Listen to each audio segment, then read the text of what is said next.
No início do século XVII, o estudo da natureza se baseia na observação de fenômenos, em leis, que procuravam explicar tais fenômenos.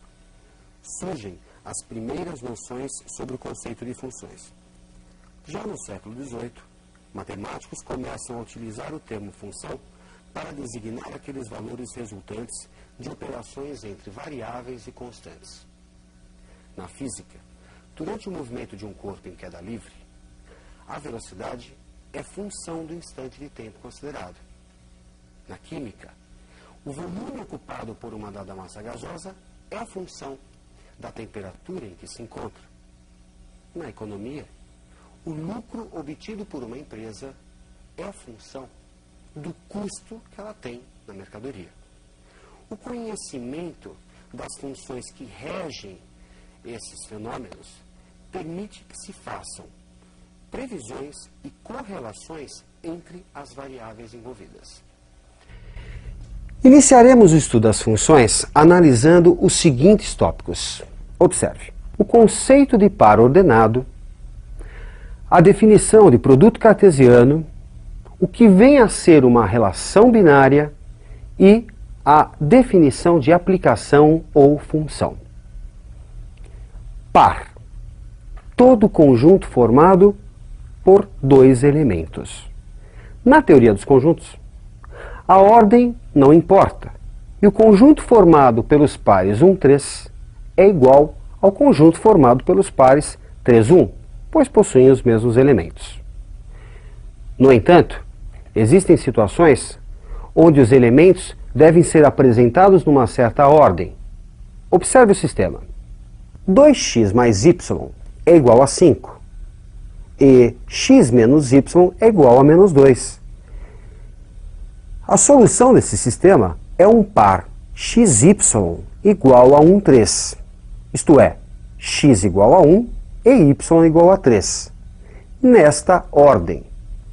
O par ordenado 3, 1 não é a solução desse sistema. E o par 1, 3 é diferente, portanto, do par 3, 1. Geometricamente, marcando 1 no eixo x e 3 no eixo y, temos a representação geométrica da solução do sistema. Um ponto. Observe que o par 3 tem uma outra representação, um outro ponto.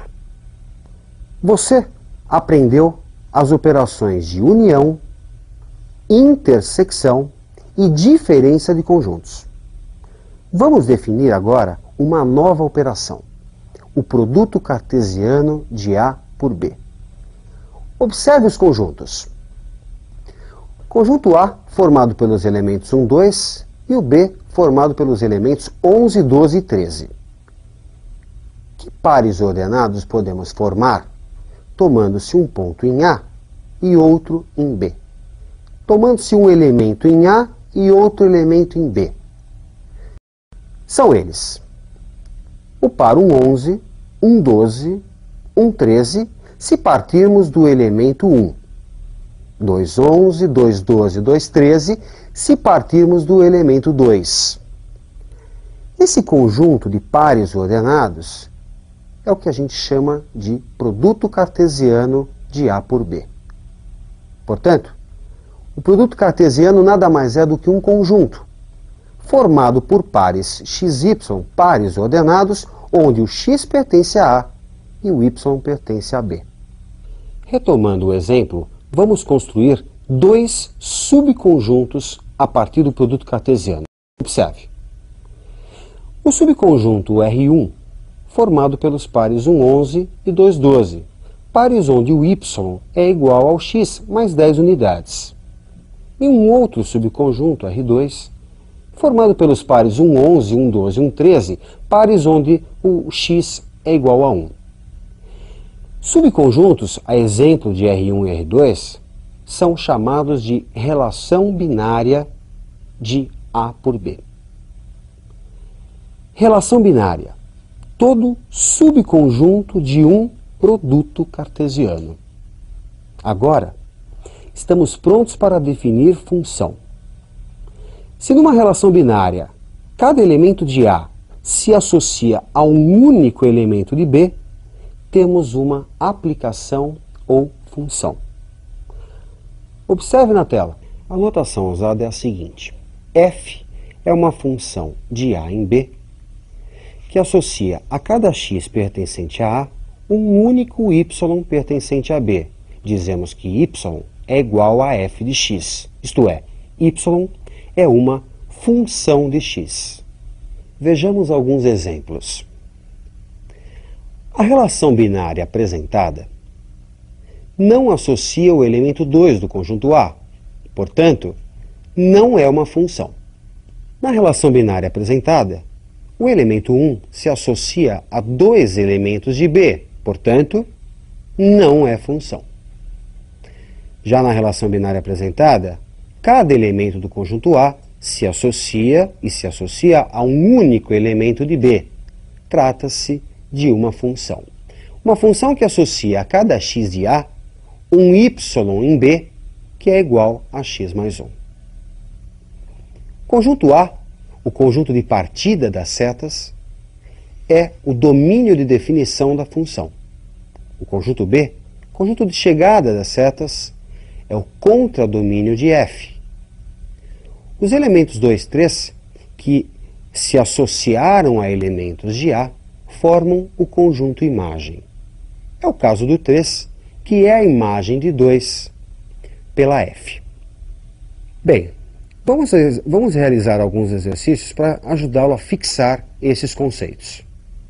Dado os conjuntos A formado pelos elementos 2, 3 e 4 e B formado pelos elementos 1, 2, 3, 4, 5 e 7, determinar a relação binária f formada pelos pares x, y, tal que o y é igual a 2x menos 1.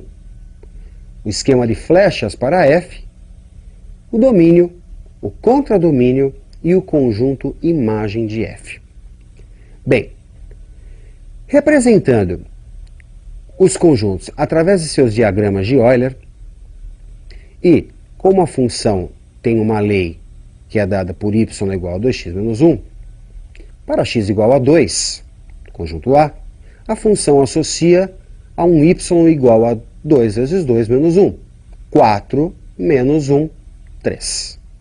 Já para x igual a 3, a função associa um y que é igual a 2 vezes 3 menos 1, 6 menos 1, 5. Para x igual a 4, y é igual a 2 vezes 4 menos 1, 8 menos 1, 7. Conjunto A, conjunto de partida das setas, é o domínio da função. Conjunto B, conjunto de chegada das setas, é o contradomínio de f. Os elementos 3, 5 e 7, imagens do 2, do 3 e do 4, respectivamente, formam um conjunto, o conjunto imagem. Ok? E a função f fica, portanto, definida pelos pares 2, 3, 3, 5 e 4, 7. Bem, vejamos mais uma questão de aplicação. Qual o domínio da função f de A em R, com A contido em R, tal que f de x é igual a 1 sobre a raiz quadrada de x menos 3? Bem, a raiz quadrada de x menos 3 aparece no denominador de uma fração. Portanto, o radicando, x menos 3, deve ser maior do que zero. A raiz quadrada sozinha, raiz de x menos 3, é um número maior ou igual a zero. No entanto, por aparecer no denominador da fração, e você sabe, primeiro mandamento da matemática, não dividirás por zero, você vai ter, para x menos 3, apenas maior que zero. Assim, o x deve ser maior do que 3. E o domínio da função, o conjunto A, é formado por todo elemento real, todo x pertencente a R, tal que x maior que 3. Questão com muita frequência nos vestibulares, vejamos um último exercício. Qual dos gráficos a seguir não pode representar uma função? Bem, vamos dar uma passada no texto na aula. Função. Quando a cada elemento de um conjunto A se associa um único elemento em B. Graficamente, verificamos se é uma função, traçando-se uma vertical. Se essa vertical encontrar o diagrama em apenas um ponto, trata-se de uma função.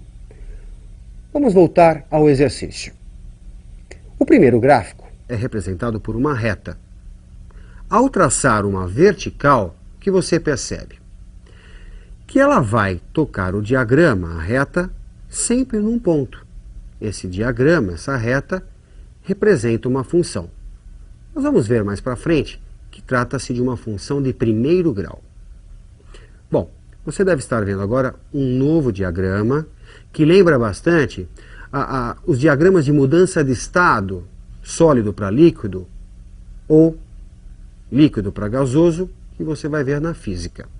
Também nesse caso, traçando-se uma vertical, o que se nota é que ela encontra o gráfico sempre em um ponto. Portanto, isso pode representar uma função. Vamos ao terceiro caso. Bem, esse gráfico lembra muito uma parábola, só que a concavidade voltada para x. Neste caso, ao traçarmos uma vertical, o que acontece? Ela encontra o gráfico em dois pontos. O que está acontecendo? Cada x está se associando a dois y. Portanto, esse gráfico não pode representar uma função. Ele representa apenas uma relação, mas não uma função. Por fim, esse último diagrama, traçando-se uma vertical, a gente nota que vai encontrar o gráfico sempre num ponto. Esse diagrama pode representar uma função. Muito bem. Pela importância desse assunto, que é utilizado tem aplicação em várias áreas do conhecimento, você sempre vai encontrar questões, é tópico obrigatório nos vestibulares. Muitas vezes mais de um exercício, 2, 3 exercícios num mesmo vestibular, ok? Portanto, treine bastante essa matéria que ainda será assunto de algumas aulas. Bons estudos e até a próxima.